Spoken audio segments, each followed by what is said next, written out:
ಎಲ್ಲರಿಗೂ ನಮಸ್ಕಾರಗಳು. Welcome to PR education YouTube channel. ಈ ಒಂದು ವಿಡಿಯೋದಲ್ಲಿ ಮಹಾವೀರ ಜಯಂತಿ ಕುರಿತು ಭಾಷಣವನ್ನು ನೋಡೋಣ. ಮೊದಲಿಗೆ ಎಲ್ಲರಿಗೂ ಮಹಾವೀರ ಜಯಂತಿಯ ಶುಭಾಶಯಗಳು.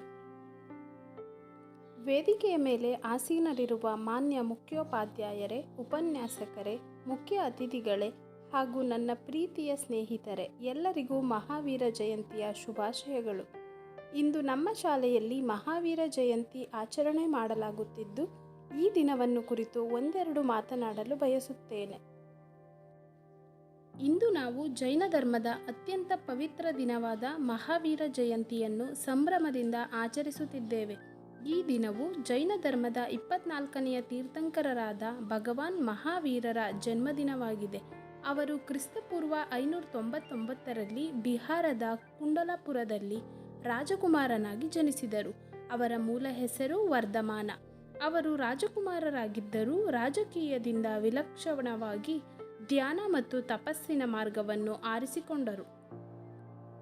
ಅವರು 30ನೇ ವಯಸ್ಸಿನಲ್ಲಿ ಮನೆ ಬಿಟ್ಟು ದಿಗಂಬರ ತಪಸ್ಸನ್ನು ಪ್ರಾರಂಭಿಸಿದರು.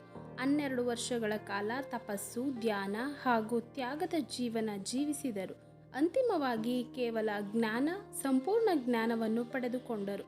ತಮ್ಮ ಜೀವನದ ಉಳಿದ 30 ವರ್ಷಗಳನ್ನು ಅವರು ಧರ್ಮ ಪ್ರಚಾರದಲ್ಲಿ ಕಳೆಯುವ ಮೂಲಕ ಸಾವಿರಾರು ಜನರಿಗೆ ಶಾಂತಿ ಮತ್ತು ತತ್ವಜ್ಞಾನ ಬೋಧಿಸಿದರು.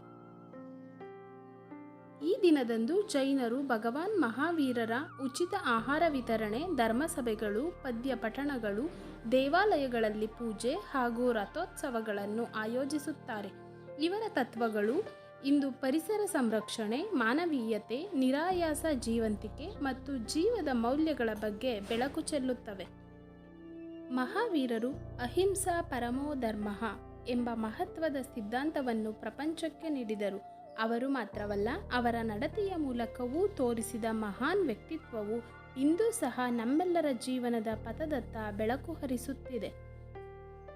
ಅವರು ಒತ್ತಾಸೆ ಇಲ್ಲದೆ ಐಶ್ವರ್ಯದ ತ್ಯಾಗ ಮಾಡಿ, ಕಠಿಣ ತಪಸ್ಸು ಮಾಡಿ, ನಿಜವಾದ ಶಾಂತಿಯ ಮಾರ್ಗವನ್ನೇ ತೋರಿಸಿದರು. ಅವರ ಜೀವನ ನಮಗೆ ಧೈರ್ಯ, ಧರ್ಮ ಮತ್ತು ನಿಷ್ಠೆಯ ಪಾಠವನ್ನು ಕಲಿಸುತ್ತಿದೆ. ಇಂತಹ ಮಹಾನ್ ತತ್ವಜ್ಞಾನಿಗಳನ್ನು ನೆನಪಿಸಿಕೊಂಡು ನಾವು ಜೀವನದಲ್ಲಿ ಅವರ ಮಾರ್ಗವನ್ನು ಅನುಸರಿಸಬೇಕು. ನಾವು ಸಹ ಅಹಿಂಸೆ, ಸತ್ಯ, ಶುದ್ಧತೆ ಮತ್ತು ನಿರ್ಲೋಭತೆಯಿಂದ ಬದುಕುವಂತೆ ಪ್ರಯತ್ನಿಸೋಣ. ಇಂದು ಮಹಾವೀರ ಜಯಂತಿಯ ಈ ಪವಿತ್ರ ಸಂದರ್ಭದಲ್ಲಿ ಭಗವಾನ್ ಮಹಾವೀರರ ಆಶೀರ್ವಾದದಿಂದ ನಮಗೆ ಧರ್ಮಜ್ಞಾನದ ಬೆಳಕು ದೊರಕಲಿ, ಶಾಂತಿ ನೆಲೆಸಲಿ ಮತ್ತು ಎಲ್ಲರ ಬದುಕು ಸದಾ ಸಾರ್ಥಕವಾಗಲಿ. ಧನ್ಯವಾದಗಳು. ಈ ಶುಭ ಸಂದರ್ಭದಲ್ಲಿ ನನಗೆ ಒಂದೆರಡು ಮಾತನಾಡಲು ಅವಕಾಶ ಕಲ್ಪಿಸಿದ ನಿಮ್ಮೆಲ್ಲರಿಗೂ ಧನ್ಯವಾದಗಳನ್ನು ಅರ್ಪಿಸುತ್ತೇನೆ. ಈ ವಿಡಿಯೋ ನಿಮಗೆ ಇಷ್ಟವಾಗಿದ್ದಲ್ಲಿ ಈ ವಿಡಿಯೋಗೆ ಒಂದು ಲೈಕ್ ಮಾಡಿ, ಹಾಗೆ ನಮ್ಮ ಚಾನಲ್ಗೆ ಸಬ್ಸ್ಕ್ರೈಬ್ ಮಾಡುವ ಮುಖಾಂತರ ಹೆಚ್ಚು ವಿಡಿಯೋಗಳನ್ನು ಮಾಡಲು ಪ್ರೋತ್ಸಾಹಿಸಿ.